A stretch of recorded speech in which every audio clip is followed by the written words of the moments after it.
So good morning and welcome to this latest roundtable. Today we're talking about goal setting, the importance of goal setting and a 5-point plan that can help you to both set goals, but more importantly, help you to achieve them. So we have covered this off, this subject off previously, but I think we're going to go into it a little bit more detail in some aspects today. The format of this session is like we do on these 1% Club roundtables, and I share a better practice. We used to call them best practices, but someone said, well, we'll talk about better practices, don't we? So I share a better practice, and hopefully you'll be able to take one or two ideas and apply them and create those marginal gains in your life, whether that's personal life, career, or business life. Once I've shared that, probably 15, 20 minutes today, maybe 15 minutes today, we'll just open it up for a conversation, a discussion. Typically, those discussions will relate back to the subject matter, but actually, sometimes we go off at tangents, and that's okay. It's about the catalyst. If something I've said today or something someone else has said today is a catalyst for a conversation, let's have that conversation and start to, as you say, help each other to achieve more moving forward. So without any further delay, let me just share my screen and we can get into the presentation. So can you see that?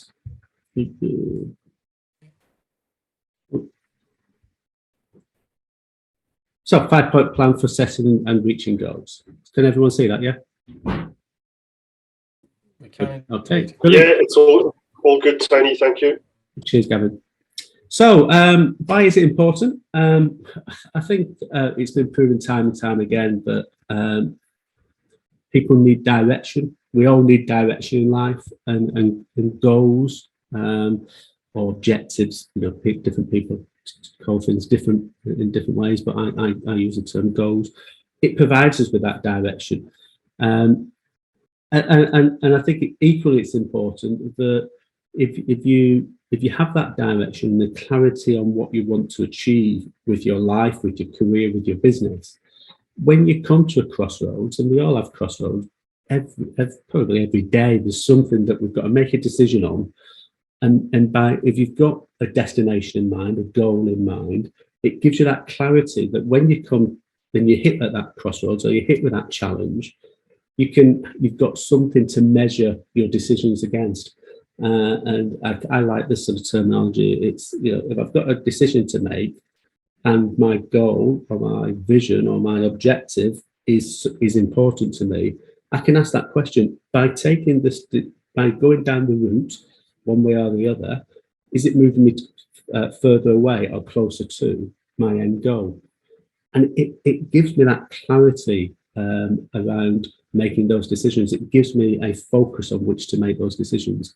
I'm not saying that I make every decision is the correct decision, but at least I can justify the decision that I'm taking because I'm saying my objective, my goal, my vision is where I want to get to. And actually, if I go down this route, it's going to, from what I know now, it's going to take me closer to the achievement of that goal. So I think, you know, having those goals gives you that clarity and it gives you a basis on which to move things forward. So that's why I think it matters, and we can open it up for discussion afterwards. But you know, that's my take. But now let's go into this 5-point plan. So someone's just joining us. So in terms of the 5-point plan, step one is we're going to talk about both setting goals and achieving goals. So the step one is very much about setting the goals. I was having a discussion yesterday about the terminology that seems to be becoming much more prevalent in business and in personal. This BHAG, the big area goal, and And the conversation I was having yesterday, it's like, well, the last thing I want to have is a hairy anything. So why is this BHAG going? But fundamentally, it's about having this big picture focus. Let's think of stuff that's really going to drive you forward, go and give you that momentum that you need in life to keep on keeping on in driving things forward. So from my perspective, in my experience, when you're setting goals, have that big picture focus in mind. What is the new reality that you're looking to achieve, and have it as big as you like, really, and push yourself and strive to be the best that you can be. Why is that important? Well, I think it's all too easy for us to live within our own comfort zones and never really stretch ourselves. And I've read so many books, met so many massively successful people, and the common thing that comes out of reading those books and when you meet people and interview people is that they've had this absolute focus on stretching themselves, always pushing beyond what they feel comfortable in. And that's having that sort of, that's where I think having this big picture focus is so important, because it will actually stretch you and widen those comfort zones. And I think certainly in my experience and lots of people's experience that I've worked with, when you set them and you actually strive to achieve them and push against those comfort zones, actually the comfort zone, there's no barrier to that comfort zone. It's a self fulfilling sort of barrier, really. So just keep pushing against it and breaking through those comfort zones. So I think have that big picture focus, but then try to bring it back. And if your big picture focus is, I don't know, something 10 years in the future or 5 years in the future, bring it back and say, okay, what's the interim milestones that I can set within the next 3 years? Or it might be the next 2 years, whatever feels right for you. But have some interim milestones so you can start to measure progress. And then break them down into annual goals. What do you need to achieve in the next 12 months to allow you to move along the path to get to your 3-year goal, to get to your big picture focus? And in those annual goals, just have 5. All too often, and I've been done this myself when I've gone through a formal goal setting process. It starts off saying, work out all the things that you want to do, all the things that you want to achieve, how you want to feel, where you want to visit, all this sort of stuff. And you end up getting tens of, I think at one stage I had a list of about 45, 50 goals. And it's seeing the wood from the trees, really, in those sort of situations. So, and we can only ever focus upon a small number of things at the same time. So let's break it into big picture goal, interim goals, and then annual, but no more than 5 activities or 5 goals for the annual goals. And hopefully those 5 goals will help you to move towards your big picture focus. So I think those are the 3 or 4 key things there in terms of setting goals. Let's look to step number 2. Which is around sort of starting that progress of achieving your goals. So once you've set your big picture and you've set your 3-year or interim milestones, and you've set your 12 month goals, how are you going to actually do it? How are you going to move things forward? And I'm a great believer in breaking things down and working in 90-day quarterly type of activities. So let's get absolute focus upon what we're going to achieve over the next 90 days, over the next 3 months. Yeah, and prioritize your actions. So look at your 12 months goals, your 5 goals. What do we need to do for each one of those 5, or you might only choose to have 2 or 3? What do you need to do, and what do you need to have achieved over the next 90 days to help you to move towards that 12-month goal? So break it into 90 days. And once you've got those 90-day deliverables set, break it into the next month. What can we do? What actions do we need to take in the next month to allow us to move towards? And then once we've got that, what do we do this week?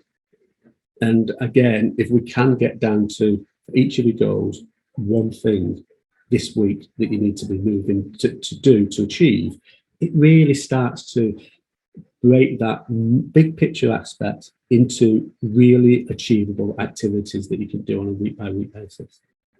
Yeah. So you're fundamentally you're saying it's the adage, isn't it, of how do you eat an elephant? You eat it one bite at a time, and that's what we're trying to do. Your elephant is your big picture goal, but let's break it into 12 months, 90 days, 1 month, and 1 week. So this week, all you're doing is taking one bite of that elephant. And when you do that, and when I've spoken about this in the past, some people have said, well, that's quite challenging. How do I know what do I need to do this week? If you work back from that big picture goal to that 3-year or 2-year interim milestone, to the 1 year, 90 days, 30 days, it becomes really clear. It becomes really, really powerful for you. I've done it myself recently, and I've got 5 or 6 core areas that I'm working on.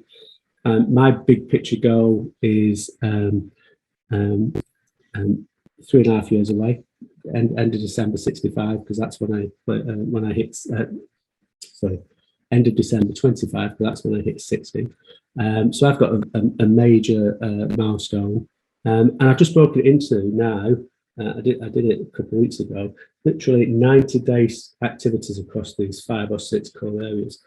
And then from each one of those, I'm just taking it into saying, okay, I've got 5 activities I want to do this week, 1 per my key areas, and it just makes it so easy, because I know if I achieve that this week, I move on to next week, I move on to the week after, and suddenly I've eaten half of the elephant, and it's only 90 days away. So let's move on to the step number 3. It's okay saying all that, and you know, we're getting clarity about where we want to get to and what we want to achieve, and we're starting to break it into activities, daily activities, weekly activities, monthly activities, etc. But let's start to look at what you perhaps need to change in your own mind, in your own life, that allows you to get on and do it. And these are the habits that we all have. And some of the habits that we have will be will help us and move us towards our goals. Some of the habits that we have will probably prevent us from achieving some of our goals. And it's getting clarity about the habits that are helping you and the habits that are detracting from you, and working out what needs to change. So a good example of this is if you've got a habit of getting pulled into, well, there's a saying, isn't there, FOMO, fear of missing out. If you've got a fear of missing out, you're going to get sucked into lots of different things, and if just be conscious of that and accept and almost go back to that first point of saying, you know, if I've been asked to do something or attend a meeting or get involved in something, is it moving me closer to or further away from my core objectives, my core goals? That's a good way of making those decisions. So, and again, when you look at all your habits, whether they're positive or negative, let's look at the ones that you need to change, plan how you're going to change that habit, and really re-emphasize to yourself why it is important to change that habit. And a good practice here is to have some type of accountability coach working alongside you. That can be someone formal, like a lot of times it can just be an informal relationship with a friend, where you basically commit to a third party, your friend or somebody else, that you're going to do certain things, you're going to change certain habits, and just keep checking in with them on a regular basis. Human nature is that we tend to be, not everybody, but we tend to be much more able to change things if we commit to a third party than we ever will if we just commit to ourselves. And I suppose, you know, going to the extreme, that's where a lot of these Alcoholics Anonymous type of entities come in. You're going in, you're sharing with other people, and you're making commitment to a group of people about the changing of habits that you're going to do. Let's use that sort of mentality, that approach, to change some of the habits that we need to change to help us to achieve our goals. Step 4, create the time to achieve your goals, and allocate time to achieve your goals. I came across this sort of process a few years ago now, but it's just breaking down into the 4 elements of time. So let's focus upon T being treasured, so the time spent doing stuff that you love doing, because you need to have that balance in life, and there may be stuff that you love doing that's actually not going to necessarily take you closer to your goals. Hopefully it doesn't take you further away from your goals, but it's important to you, and it's important you get that balance. Ideally, the stuff that you love doing is the stuff that part of the stuff that's you do more of when you get your goals. So actually allocating time to do the stuff that you love doing will actually move you towards your goals. But it doesn't have to be in that situation. But certainly allocate time in your diary to allow you to do the stuff that you're doing, that you love doing, should I say. I is what I call investment, and that's about investing in activities that are going to move you towards your goal. We've spoken a lot in the past on these sessions about something I call an hour of power, or a time slot in your diary that you've blocked out for stuff that you believe is important. So that could be important if your goals around much more sort of balance in life and exercise and energy. Slot that time in to go out and do that exercise and go to the gym or whatever. If it's about building a business and you've got to drive your sales and marketing, put time in the diary that is absolutely blocked out, and all you do in that time is sales and marketing. I have an hour in my diary every day, and I've got 3 or 4 things that I do every day that's helping me to move towards my goals. And it's just putting that time in. And I'm not saying that you can never take that time out because other things happen, but at least if it's in your diary, you don't automatically put stuff in at that time. So you're giving yourself you're giving yourself the opportunity to make a conscious decision on whether you want to do something or utilize that time for something else. M is mandatory, so the stuff that we've just got to do isn't there because we have to do it. That could be picking the kids up from school, could be going to sales meetings, whatever it is, the stuff that you've got to do, and let's understand what that is, because the more we understanding of how we spend our time, the more we can control it, and the more that we can start to plan it in a better way. And the final bit is the empty time, that wasted time, that lost time. And ultimately, the one thing that everybody, whether you are the richest person in the world or the poorest person in the world, whether you're part of a massive organisation or a one-man band, the one common thing that we've got is the amount of time that we've got in a day. And all too often, how many times do you get to the end of the day and you think, what have I done today? It's just disappeared, and you've lost that time. You've lost those 24 hours. You can never get them back. So let's look and start to track that lost time, and more importantly, let's work and understand about what we're doing in that wasted lost time. And fundamentally, there's at the bottom, in terms of creating time to achieve your goals, it's about maximizing the amount of time that you can spend to do the stuff that you love doing and the stuff that's going to move you towards your goal, and minimize the amount of time that you spend doing the mandatory stuff or the empty stuff.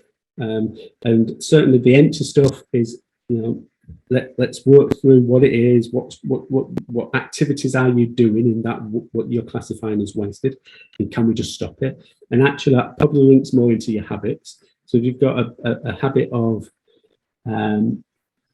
getting caught up in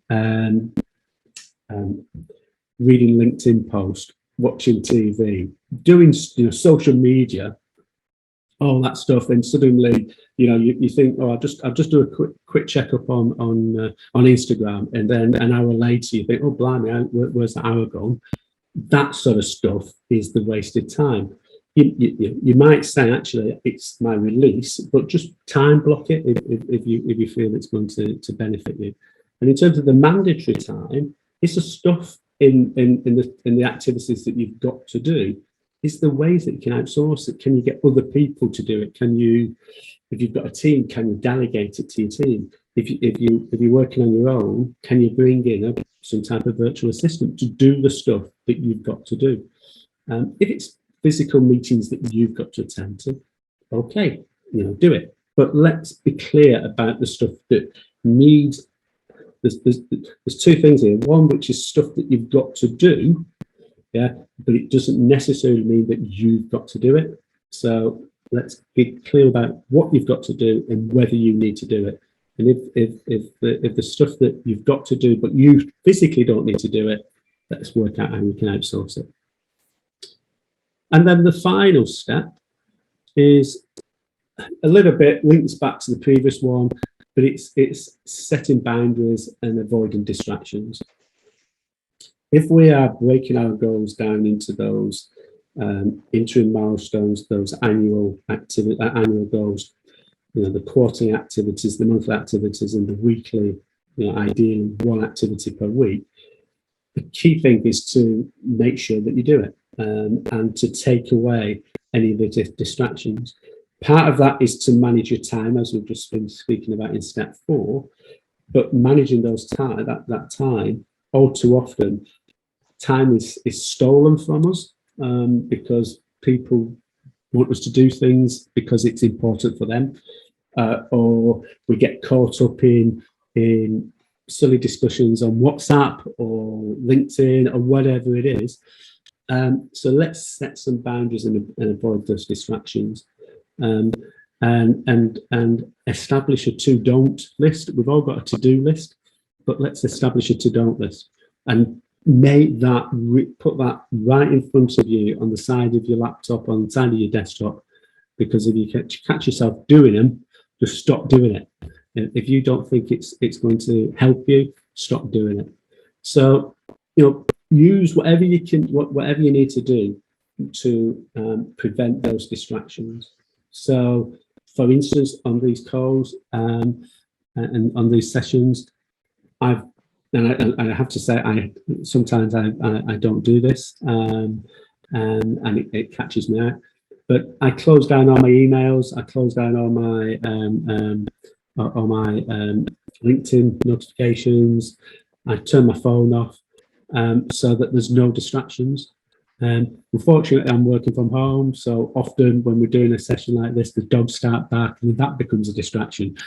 I can't do anything on that, I suppose. But it's taking control of the things that you can control. So turn off, if you've got that hour of power where you actually blocked out time in your diary to do specific things, turn everything off. Stop all the alerts. Don't turn your phone off. Just be in the place that you need to be able to do the things that you want to do, because you've determined that those are the most important things that you need to do today, this week, to help you and move you towards your achieving your monthly goals, your monthly activities, your quarter activities, your annual goals, your milestone goals, and your big picture goal. I think if you do put those 5 steps in place, you will start to achieve the things that you want to achieve. So those are the 5 things. We as you know, within the Transformation Leaders Hub, we work with people that are helping them to build out their career within change and transformation, but we also work with people that are looking to build a consulting business. We've developed a scorecard. So if that's you, if you're looking to build and scale a consulting business, there's a scorecard there.